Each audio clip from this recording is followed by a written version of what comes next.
Hola, me llamo Joshua Aguilar, soy licenciado en Economía por la Universidad Autónoma de Baja California y te doy la bienvenida y quiero agradecerte por estar aquí en Economía y tú, un esfuerzo para poder acercar los conceptos y la teoría económica y la explicación más sencilla de los mismos a todas las personas.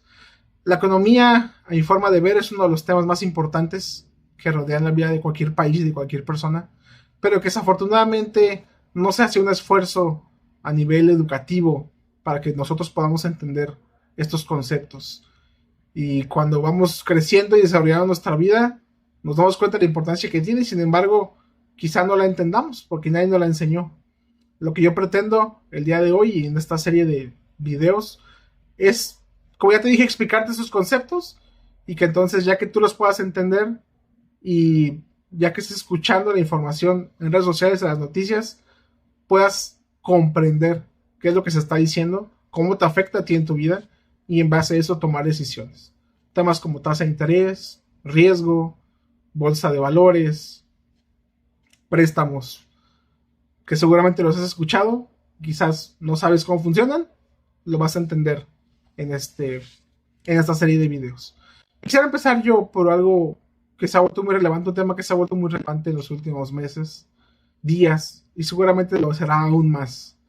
Y hablo de esto que los expertos han denominado la ventana de septiembre, que es este mes que está por comenzar, donde por 30 días el actual presidente de la República, Andrés Manuel López Obrador, contará a su disposición con un Congreso de mayoría de su partido y los partidos de coalición, ¿no? Como es Morena, el Partido Verde y el Partido del Trabajo, que juntos son el bloque en el Congreso en ambas cámaras. Esto se volvió relevante en la elección del 2 de junio porque le abre la ventana al presidente, a través del Congreso, de aprobar reformas a la Constitución. Déjame darte un poquito de contexto y de historia de cómo llegamos hasta aquí. El presidente de la República, que en 2018 no solo ganó las elecciones, sino también ganó mayorías en ambas cámaras, en 2021 pierde mayoría en una de esas cámaras, la Cámara de Diputados, y entonces se queda sin la posibilidad de hacer reformas constitucionales, porque las reformas constitucionales requieren 2/3 partes de los votos de ambas cámaras. El presidente envía reformas que son negadas o que no le son aprobadas en el Congreso. Cuando esas reformas no son aprobadas, se envía algo que él denominó, o que se denominó en su momento como el Plan B, específicamente para la reforma electoral, y esa reforma también fue cancelada o fue echada para atrás, en este caso por la Suprema Corte de Justicia. Cuando esta reforma es cancelada por la Suprema Corte de Justicia, el presidente empieza, digamos, a arremeter de manera muy fuerte contra la Suprema Corte, acusándolos de injerencia y de estar interfiriendo en los procesos que no le competen. Y entonces él habla en sus conferencias, y de hecho se hizo un eslogan de campaña de ello, de este plan C, que el plan C no fue otra cosa más que obtener mayoría a través del voto popular en ambas cámaras para poder cambiar la Constitución sin tener que recurrir a los partidos que no son de su alianza, a los partidos de oposición, y sin que la Constitución, o más bien dicho, sin que la Suprema Corte de Justicia las declare inconstitucionales y las pueda echar para atrás. Déjame explicarte por qué creo yo que eso podría ser un problema o puede representar un problema para nuestro país. La Constitución es un marco legal o un marco de referencia donde las reglas del juego ya están escritas y están determinadas. Cuando un gobernante quiere enviar una ley, o envía una ley, mejor dicho, y esta ley atenta contra intereses protegidos en la Constitución, la Suprema Corte tiene la facultad de analizar esa ley y declarar si cumple o no cumple con los criterios, o en otras palabras, declara si es dentro del marco, si está dentro del marco legal o si no lo está. Y si no lo está, como fue el caso de la reforma electoral, o si, más bien dicho, la Corte interpreta que no está dentro del marco legal, la declara inconstitucional y la reforma o la nueva ley no es aprobada, no puede ser aprobada. Lo que el presidente buscaba con el plan C es que si tiene una mayoría calificada en el Congreso para cambiar la Constitución, la Suprema Corte no pueda decir que la reforma es inconstitucional, porque lo que se está cambiando es la Constitución. No puedes decir que algo es inconstitucional o que algo es incorrecto cuando está plasmado, ¿verdad? De manera legal, de manera correcta, a través del ejercicio democrático como lo marca la ley. Eso es lo que buscaba el presidente, o lo que busca el presidente, más bien dicho. Este año, en febrero, él mandó 18 reformas constitucionales, el 5 de febrero. Y ahora, después de las elecciones, él tiene esta ventana donde podrá enviarlas. Y bueno, buscará que sean aprobadas, porque como ya te dije, tiene la mayoría en el Congreso. Y como te decía, déjame explicarte por qué creo que esto puede ser peligroso. Volvamos al marco de referencia, o este marco legal. Las reglas de juego ya están explicadas ahí, ¿verdad? Y imagina que tú eres un inversionista con miles de millones de pesos. Mejor aún, no tienes que dar miles de millones de pesos. Tú quieres invertir tu dinero, le quieres prestar dinero a alguien para que te genere rendimientos. Claramente te va a preocupar cuánto te va a dar de regreso, ¿verdad? Seguramente vas a intentar buscar, pues, la institución que te dé más por tu dinero. Pero lo más importante, lo que más preocupa es quién respalda esa inversión. ¿Quién me asegura a mí, quién te asegura a ti que ese dinero va a estar protegido y que al final del periodo de vencimiento te regresen tu dinero? Es decir, si yo le presté 10,000 pesos a alguien a una tasa de interés del 10%, pues yo espero que a un año, yo espero que al final de ese año tengo la confianza de que es una institución seria y me va a regresar mi dinero, ¿verdad? Esa confianza no puede ser ciega, esa confianza está respaldada, digamos, en los mecanismos de la ley, como lo son el Banco de México, la Secretaría de Hacienda, que está regulada, y mientras yo vea esos pequeños puntos, esas pequeñas marcas, sé que mi dinero tiene una cierta garantía, me lo van a regresar. No es lo mismo prestarle a una institución seria que prestarle, pues, a tu hermano, a tu primo, a tu vecino, que el día de mañana igual y se van del país y ya no sabes nada de ellos, se cambian de casa, de número, y ya no te contestan, ya no te regresan tu dinero, ¿verdad? Lo mismo pasa a un nivel mucho más grande, a nivel país. Los inversionistas, ahora sí, gente que tiene miles de millones de dólares, pues siempre están buscando dónde meter su dinero para que les genere más.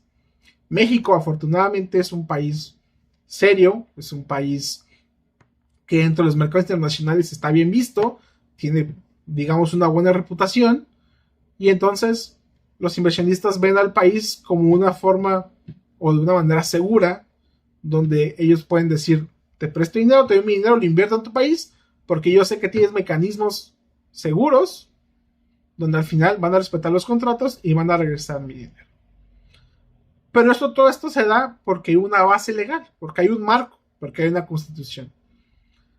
Cuando el 2 de junio el partido oficial gana las elecciones, puedes buscarlo en internet, hay una depreciación del tipo de cambio.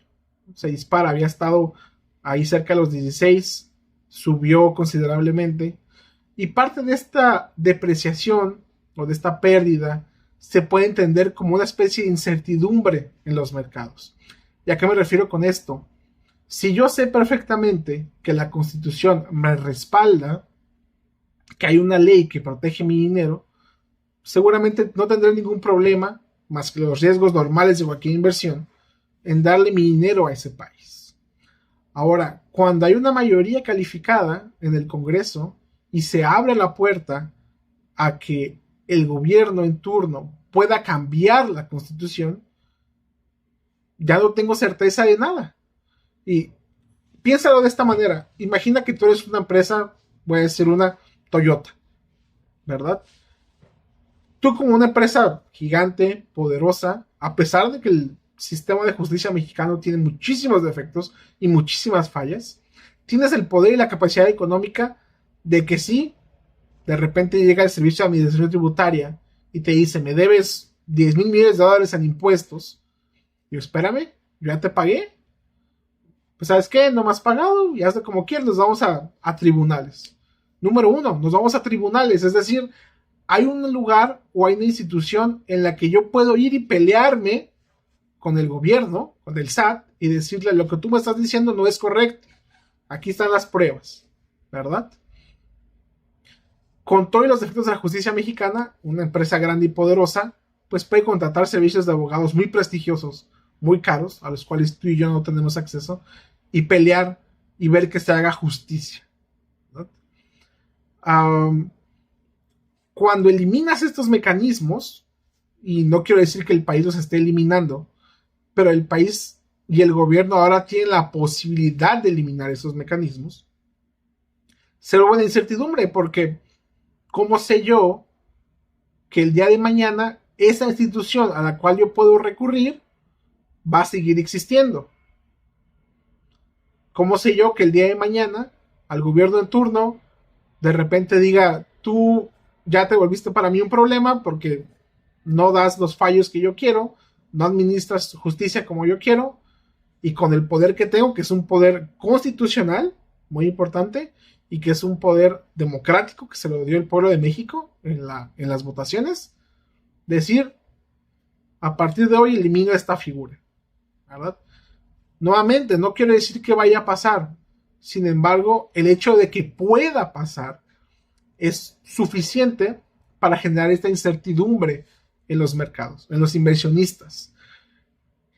Eso por un lado de la mayoría calificada. Y por el lado de la reforma al Poder Judicial, nuevamente quiero que regresemos al mismo. El Poder Judicial es un árbitro. Tiene muchas fallas, tiene muchos defectos.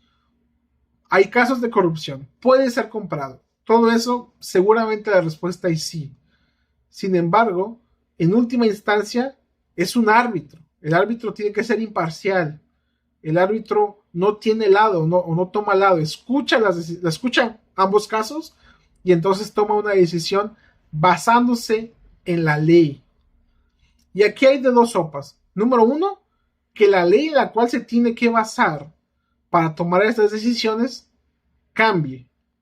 Ya no sea una ley imparcial o justa, por así decirlo. Y número dos, que el árbitro ya no sea imparcial. Que el árbitro esté cargado hacia algún lado. A mí me gusta mucho el fútbol, ¿verdad? Y si a ti te gusta el fútbol, pues cuántas veces no se acusa a equipos como el América, como las Chivas, como el Barcelona, como el Real Madrid, de que los árbitros están a su favor. Y cuando los árbitros están a favor de un partido, el resultado se vuelve engañoso, se vuelve sospechoso. Cuando se pita un penalti que dices: híjole, no era, pero lo marcaron, se levantan sospechas, ¿verdad? Y se vuelve de repente menos justo, digamos, el resultado. Y empiezas a cuestionarte si realmente ese árbitro toma las decisiones correctas. En este caso es muy parecido. Si el árbitro deja de ser imparcial, si la Suprema Corte de Justicia deja de ser imparcial, quien te atienda a ti en los juzgados deja de ser imparcial, no hay nada que puedas hacer para defenderte. Porque los mecanismos que estaban establecidos para que tú pudieras ir a responder y pelear contra quien te está acusando de hacer algo indebido, ya no existen. Y a nivel económico, igualmente quiero que lo pienses de esa misma manera.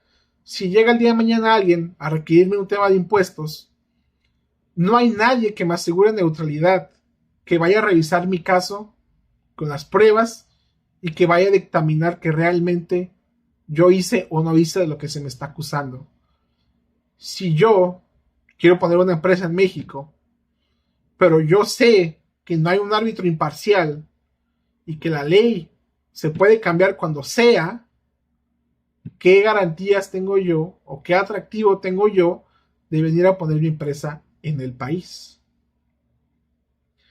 Y nuevamente, lo que quiero que quede claro es, no digo que esté pasando, no digo que vaya a pasar, pero la posibilidad de que pase es suficiente para que estos mecanismos se activen y entonces las empresas tengan incertidumbre o los inversionistas tengan incertidumbre y decidan no invertir, no construir, no generar o no traer aquí a México sus empresas.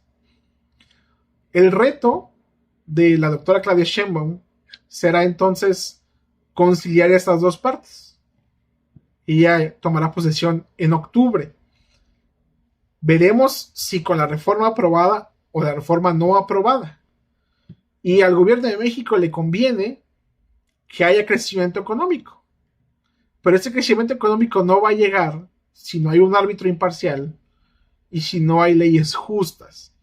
Y un mecanismo al cual pueda yo, como empresa, acercarme, exponerle mi situación y saber que va a tener un fallo justo. Creo, en lo personal, que no está en el interés de la doctora Claudia Sheinbaum que pasen este tipo de situaciones en el país. Actualmente estamos atravesando por una fase increíble. Haré un video más adelante para dar más detalles sobre esto, explicarlo un poquito más a detalle, pero hay una guerra comercial entre Estados Unidos y China, y lo cual ha provocado que muchas empresas, principalmente estadounidenses, pues vean a México como un destino muy atractivo para atraer sus inversiones o sus empresas y aquí generar los productos. Sobre todo porque estamos aquí al lado, ¿verdad? Entonces los costos de transporte se vuelven prácticamente cero. Y este momento puede pasar desapercibido, puede cambiarse, voltearse en nuestra contra si no aseguramos el marco jurídico para estas empresas, estas personas. Lo que yo sí tengo que decir, y el presidente de la República lo dijo en una ocasión, y coincido en cierta parte, es que las reformas jurídicas, hablando específicamente del Poder Judicial, no pueden ser únicamente tomadas en cuenta en base a lo que digan los mercados, porque a los mercados no les interesa el bienestar personal, a los mercados les interesa el bienestar de ellos mismos y de las empresas. Si las empresas pudieran pagar lo menos posible por los productos que fabrican, lo harían, ¿verdad? No está en el interés general de una empresa el bienestar social. En ese caso, el presidente de la República tiene razón. Las reformas que necesita este país muchas veces no pueden ser acompañadas únicamente de visualizar el interés de estos grandes grupos poderosos, económicamente privilegiados. Tiene que ver el interés social en muchas ocasiones. Sin embargo, es necesaria una visión conciliadora que parta de ambos. No podemos únicamente enfocarnos en los grandes capitales, pero tampoco podemos completamente destruir el sistema que se ha creado que regula al mercado financiero. Es necesaria una visión que concilie ambas partes. Hasta aquí quiero dejar esta reflexión. Espero que la doctora Claudia Sheinbaum y nosotros, en la medida de lo posible, podamos seguir entendiendo estos temas y que podamos comprender hacia dónde nos estamos dirigiendo como país. Que podamos visualizar un futuro en el cual tengamos un país en crecimiento y al mismo tiempo que pueda vigilar y cuidar de cada uno de nosotros. Y los espero en el próximo video. Muchas gracias por acompañarme.